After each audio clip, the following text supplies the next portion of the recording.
What is going on, guys? This is Miasin. So today I really wanted to cover a ruling on Eradicator, Epidemic Virus, and Transaction Rollback. But before we go any further, I would really like to give a shout out to my friend Jay, as well as his new channel, Your Yu-Gi-Oh! Studio. And also wanted to show you guys his trailer for his new style of videos, which will be released very soon, so enjoy.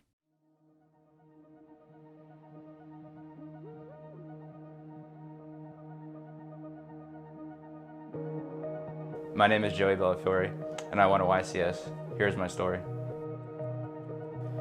I have been playing, like I said, for like over a decade now, but I would always go to the regionals and the events or whatever, and I would do, okay. I would get a positive record, maybe, 6-3, 7-2, like that sort of thing. I wasn't very prepared at all going to the event. I wanted to just go have fun with my friends and just like eat some decent food in Richmond, Like the event was secondary.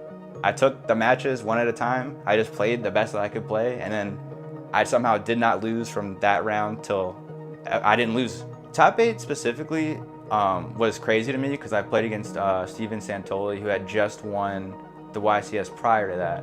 And I knew that he was on the top of his game. I knew he was sharp. I knew he was playing a lot, testing a lot.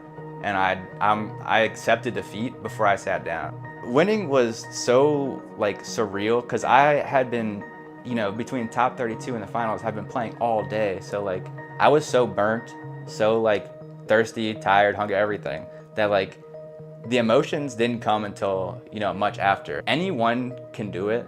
You have to have the right mindset. You have to, put a little bit of the work in.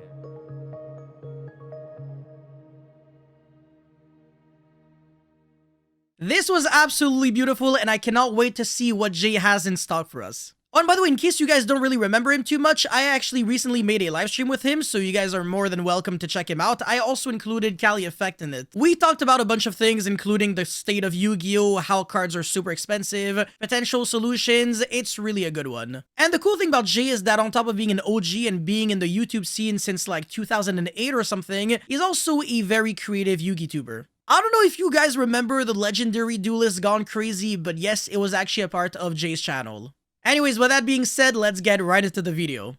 Alright, so ever since Transaction Rollback has started seeing some hype in the TCG, I've seen a lot of people get a little confused on how it works and how it can be good, obviously, in decks like Tearlaments or, let's say, Virtual World, because that's another deck that can easily make Beatrice. And Beatrice is now what a lot of players are considering a ban-worthy card, because 2 level 6 monsters can lead to, almost a turn skip, basically. It's honestly really terrifying. Especially because of the uniqueness of Transaction Rollback, the fact that it does some things you shouldn't really be able to do. But yeah, obviously with 2 level 6 monsters, you summon your Beatrice, and on your own turn, you send one of the trap cards, so either the Transaction Rollback or the trap that you're trying to copy. And then on the other turn, so on your opponent's turn, draw phase, stand by phase, whatever, you can send the other trap. And then you've got yourself the ability to copy it with the Transaction Rollback in the graveyard. So I want to say it's actually even better to use in decks like Tearlaments or Virtual World, rather than in decks like Labyrinth, because yeah, sure, you can also copy the virus in Labyrinth, but it's a little harder to set up. You obviously are going to require much setup, and you might have to physically hard draw Transaction Rollback, unless you want to set it with Lady and then use the effect on field,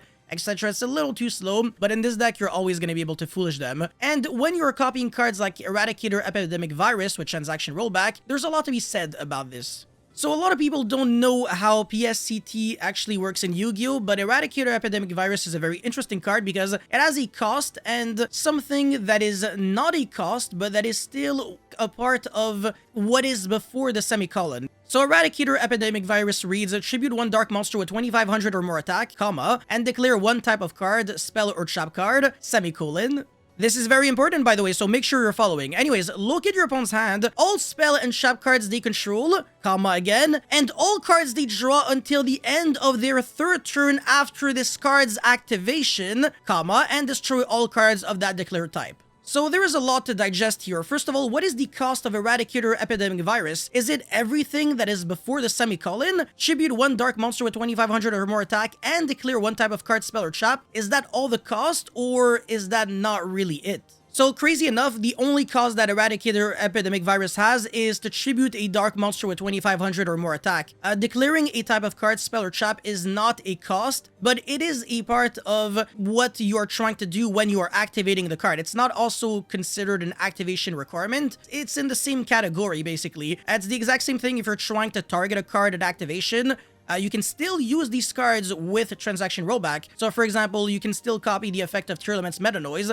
Granted, obviously you control a Tearlament's monster because you are trying to target a monster your opponent controls in order to Book of Moon it. Eradicator Epidemic Virus is the exact same. You still have to declare a card type, whether or not you're trying to use the card itself, or if you are trying to just copy it with transaction rollback, it's still gonna work. A lot of people are saying that because of the fact that transaction rollback bypasses the cost, then it also bypasses the fact that you're declaring a card type, and because of that, you're not allowed to copy it, but that is 100% incorrect. So in other words, yes, you are legally allowed to copy Eradicator Epidemic Virus. This is already true in the OCG, and it's also going to be true in the TCG, unless a head judge randomly messes up, but this is how it should be. Again, head judges have been wrong in the past. I mean, I can think of a lot of examples that I'm not necessarily going to say, but make sure you always verify the rulings before a YCS or like a regional starts. It's definitely going to change a lot how you're going to deck build as well. Anyways, in this situation, I'm going to be calling spell cards, and what's gonna happen here, I'm not activating Eradicator Epidemic Virus, right? I'm just copying its effect at activation. How is it really gonna play out? Like, will it actually resolve, or will it resolve with no effect because I'm, again, not activating Eradicator, and the card reads, and all cards they draw until the end of their third turn after this card's activation. So, I don't know, is it still gonna work? And the answer is yes, I'm still gonna be able to look at my opponent's hand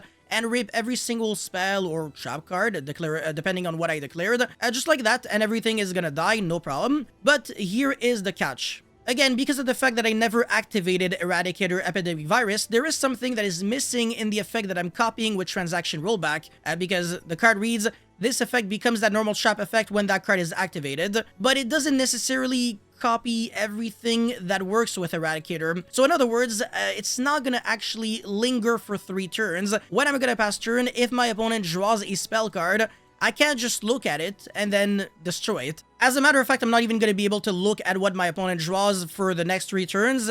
From here on out, my opponent is no longer unaffected by Eradicator whatsoever. Now, this ruling is how I guess it works at the moment, at least in the OCG, but it could be incorrect. It could actually be subject to change, which is the reason why I said that things always have to be verified with your head judge, because transaction rollback, again, makes it so that you're copying the trap card effect when that is activated, and Eradicator's lingering condition, it's unique to its own card itself. So if you're copying it, maybe it's just not gonna work. Obviously, my interpretation of the ruling is that it shouldn't work. It shouldn't linger for 3 turns. But again, maybe transaction rollback will kind of be able to still bypass that depending on how your head judge sees it. But yeah, that's all I really had for you guys. So make sure that you always double check with your head judge to know that something works or not in your deck. Otherwise, you might be up for a really bad surprise.